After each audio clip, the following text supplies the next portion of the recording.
Ukraine யுத்தத்த பொறுத்தவரையும் ஜெலன்ஸ்கியோட update அப்படிங்கிறது version 2, 3, 4 அப்படின்னு மாறிக்கிட்டே இருக்கு. ஆனா அன்னையிலேருந்து இன்னைக்கு வரையும் மனுஷன் உண்மைய மட்டும் அதுல பேசுறதே இல்ல. யுத்தம் ஆரம்பிச்ச முதல் கட்டத்துல பெரிய அளவு ரஷ்யாவ வேட்டையாடிட்டோம், ரஷ்யாவ பின்னோக்கி போட்டுட்டோம், அமெரிக்காவால முடியாதத உக்ரைன் ராணுவம் செஞ்சிருச்சு. இந்த மாரி அவர் பேசாத வார்த்தைகளே கிடையாது. மொத ஜெலன்ஸ்கி பேசதான் வாழ்க்கையில ஒருத்தன் கேட்கறான்னா, "ஓ! இவர் சொல்றதெல்லாம் உண்மைதான்ப்பா" அப்படின்னு நம்பிட்டு போற மாரி பேச்சு. அதுக்கு அடுத்த கட்டமா ஐரோப்பிய யூனியன் எந்திரிச்சு நின்னு கை தட்டும்போது, பலமுறை பல நபர்கள் பேச்ச கேட்கிறவன் கூட நம்பிட்டு போயிருவேன். அந்த மாரி பக்காவான ஒரு சூழ்நிலைய செட் பண்ணார்கள். செட் பண்ணி என்ன பிரயோஜனம்? அப்படிங்கிற மாரி தான் அடுத்தடுத்து ரஷ்யா கிழிச்சு தொங்க விட்டுச்சு. இப்படி ஜெலன்ஸ்கியோட பேச்சு, ரஷ்யா தோத்து போச்சு, ரஷ்யாவ பெரிய அளவு வேட்டையாடிட்டோம் அப்படிங்கிறத தாண்டி அப்படியே ஷிஃப்ட் ஆச்சு. ரஷ்ய தாக்குதல்கள் எல்லாம் பொய்யி, அதெல்லாம் முறியடிச்சுட்டோம். ரஷ்யாவால எங்கள பெரிய அளவு ஒழிச்சு கட்ட முடியல அப்படின்னு அடுத்த வெர்ஷனுக்குள்ள போனாரு. அதுக்கு அடுத்து அப்படியே 2யும் விட்டுட்டு, ஆயுதங்கள் குடுங்க, ஆயுதங்கள் குடுங்க, ஆயுதங்கள் குடுங்கன்னு இங்கேருந்து பட்டியலா தூக்கி வீசிக்கிட்டே இருந்தாரு. இப்ப எல்லாமே முடிஞ்சு போச்சு. இப்ப எங்க வந்து நிக்கிறாரு அப்புட்ன்னா, அமெரிக்கா 200 பில்லியன்லாம் குடுக்கல. அமெரிக்கா குடுத்ததே ஒரு 76 பில்லியன் தான். மத்த பணம்லாம் எங்க போச்சுன்னு சத்தியமா எனக்கு தெரியாது அப்டின்ட்டாரு. அதுவும் டொனால்ட் ட்ரம்ப் தான் சமீபத்தில கோட் பண்றாரு. 200 பில்லியனுக்கு மேல தந்திருக்கோம். ஐரோப்பா எவ்வளோடா தந்திருக்க? அப்படின்னு சொல்லி ஐரோப்பா சட்டைய பிடிக்கும்போது, இவரு அமெரிக்க ஏஜென்சிகளே கூப்ட்டு, தலைக்கு தில்ல பாத்தியா? அப்படிங்கிற மாரி தான். அமெரிக்க ஏஜென்சிகளே கூப்ட்டு, உங்க நாடு எனக்கு 200 பில்லியன்லாம் தரல. 76 தான் தந்திருக்கு அப்படின்னோனே அவனுங்களுக்கே ஷாக்கு. என்ன தலைவா சொல்ற? எங்க ஆளு இந்த இன்டர்வியூவ பாப்பான், பாத்துக்க அப்படின்னு சொல்லியிருப்பாங்களாட்டுக்கு. உடனே அடுத்த வரிய தூக்கி போட்டார். இங்க பாரு 76 தான் நேரடியா எங்க கைக்கு வந்துச்சு. மத்தெல்லாம் நெறைய புரோகிராம் பேப்பர்ல இருந்துச்சு. அது ராணுவ ரீதியா, நிர்வாக ரீதியா ரஷ்யாவுக்குள்ள என்னென்ன செய்யணும், இந்த மாரி யுத்த காலங்கள்ல ஏகப்பட்ட புரோகிராம் நடக்கும்ல. அதுபடி பேப்பர்ல இருந்துச்சு. அதுக்கான பட்ஜெட் எதுவும் சொல்றாரா என்னன்னு தெரியல. ஆனா கைக்கு வந்தது இவ்வளவுதான். இதையும் தாண்டி உங்களுக்கு சந்தேகம் வந்துச்சு அப்புட்ன்னா, எனக்கு தெரியாமயே ஏதோ நடந்திருக்க வாய்ப்பு இருக்கு. ஆனா அப்படியே போனாலும் 100 தொடுமே ஒழிய 200 தொடுறக்கு வாய்ப்பே இல்லை அப்படின்ட்டாரு. இந்த பேப்பர்ல உள்ள புரோகிராம் ஏதோ பொங்கல் நிகழ்ச்சிக்கு டெலிகாஸ்ட் பண்றதுக்கு வரிசையா எந்தெந்த சேனல், எந்தெந்த புது படம் போடுறேன் அப்படின்னு அலைஞ்சு திரிஞ்ச காலங்கள் மாரி பேசிக்கிட்டு இருக்காரு.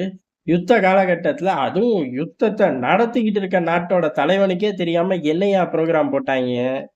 அதையும் சேர்த்து சொல்லு. சொல்ற உண்மைய முழுசா சொல்லேன் பார்ப்போம் அப்படிங்கிற மாரி தான் இருந்துச்சு. ஆனா இவர்கள் எல்லாமே ரஷ்யாவுக்கு எதிரா புரோகிராம் போட்டிருப்பார்கள். அதெல்லாம் தனி கத. இத நம்புறக்காக செலவு பண்ணியிருப்பார்களான்னு கேட்டா, அதெல்லாம் தனியான அக்கவுண்ட்ல போயிருக்கும். 200 பில்லியன் தந்திருக்கேன்னு அவரு சொல்ல.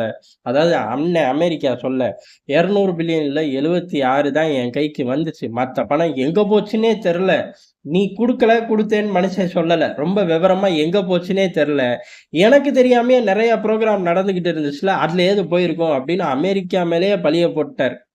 ஏன் அப்படின்னா, கியூ மேயரோட தனியா நீங்க ஒரு சேனல் ஓப்பன் பண்ணி வச்சிருக்கீங்க. ராணுவ தளபதி, துணை தளபதி அப்படின்னு 1 டசன் தனி சேனல்கள் இருக்குல்ல.